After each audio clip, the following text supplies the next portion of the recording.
خود کو غلط سمجھنے کی توفیق بھی اللہ کریم کی طرف سے ملتی ہے، ورنہ تو لوگ غلط ہوتے ہوئے بھی خود کو صحیح سمجھتے ہیں۔ اگر ہماری جان یاد خدا میں بیدار نہیں تو یہ بیداری ہمارے لیے قید خانہ ہے۔ اپنی زبان سے نکلنے الفاظ کی ذمہ داری تو ہم لے سکتے ہیں، لیکن سمجھنے والے کی سوچ کی ذمہ داری کس طور پر نہیں لے جا سکتی۔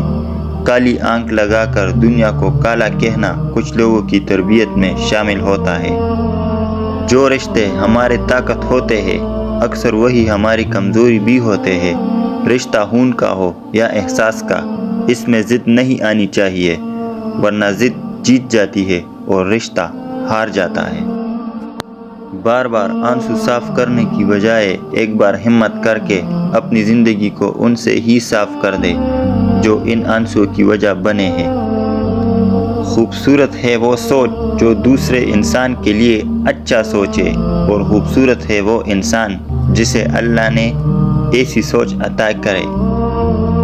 حضرت علی رضی اللہ تعالیٰ عنہ نے فرمایا ہے، بے فکر ہو جاؤ، اللہ پاک مخلص دلوں کے ساتھ کبھی ناانصافی نہیں کرتا۔ جب اچانک دل اداس ہو جائے تو وہ روح مرمت کرنے کا لمحہ ہوتا ہے۔ سنا ہے توبہ کرنے سے روح کی مرمت ہو جاتی ہے۔ تم پر نفسیاتی حملہ تمہارے اپنے کریں گے، غیروں کو کیا معلوم دل کی دیوار کہاں سے کمزور ہے۔